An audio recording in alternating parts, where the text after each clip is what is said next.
ऐसा नहीं है कि नेहरू जी से मतभेद नहीं थे, और मतभेद चर्चा में गंभीर रूप से उभरकर सामने आती थी। मैंने एक बार पंडित जी से कह दिया था कि आपका एक मिला जुला व्यक्तित्व है, और आप में चर्चिल भी है और चैम्बरलेन भी है। कांग्रेस के मित्र शायद भरोसा नहीं करेंगे, साउथ ब्लॉक में नेहरू जी का एक चित्र लगा रहता था। मैं आते जाते देखता था।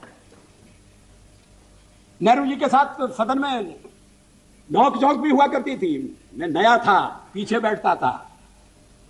कभी कभी तो बोलने के लिए मुझे वॉकआउट करना पड़ता था। लेकिन धीरे धीरे मैंने जगह बनाई, मैं आगे बढ़ा, और जब मैं विदेश मंत्री बन गया तो एक दिन मैंने देखा कि गलियारे में टंगा हुआ नेहरू जी का फोटो गायब है। मैंने कहा, ये चित्र कहां गया? कोई उत्तर नहीं दिया। वो चित्र वहां फिर से लगा दिया गया। क्या इस भावना की कद्र है? क्या देश में ये भावना पनप है? ऐसा नहीं है कि नेहरू जी से मतभेद नहीं थे, और मतभेद चर्चा में गंभीर रूप से उभरकर सामने आती थी। मैंने एक बार पंडित जी से कह दिया था कि आपका एक मिला जुला व्यक्तित्व है, और आप में चर्चिल भी है और चैम्बरलेन भी है। वो नाराज नहीं हुए।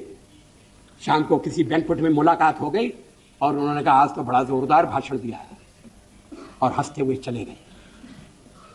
आजकल ऐसी आलोचना करना दुश्मनी को दावत देना। लोग बोलना बंद कर देंगे।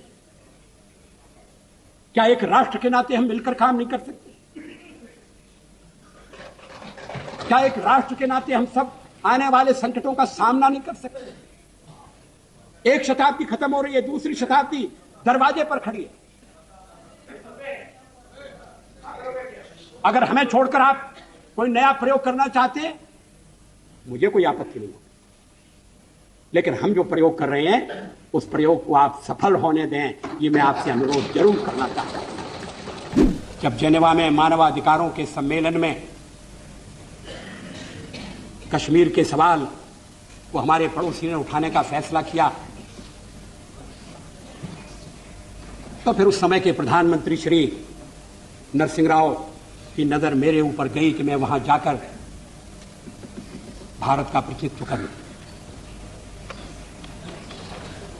हमारे पड़ोसी देश के लोगों को बड़ा आश्चर्य हुआ, वहां के नेताओं को बड़ा ताज्जुब हुआ। किसी नेता ने कहा भी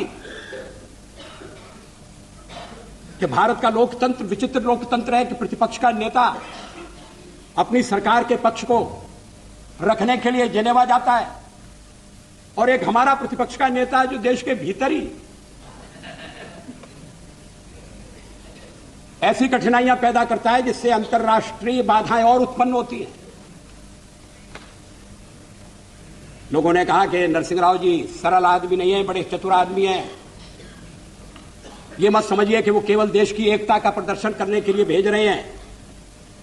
कहीं कहीं उनके मन में यह भी हो सकता है कि अगर जेनेवा में बात नहीं बनी और खिलाफ प्रस्ताव पास हो गया तो दोष में हिस्सा बटाने के लिए वाजपेयी भी बलि का बकरा बनाया जा सकता है। मैंने इस पर विश्वास नहीं किया।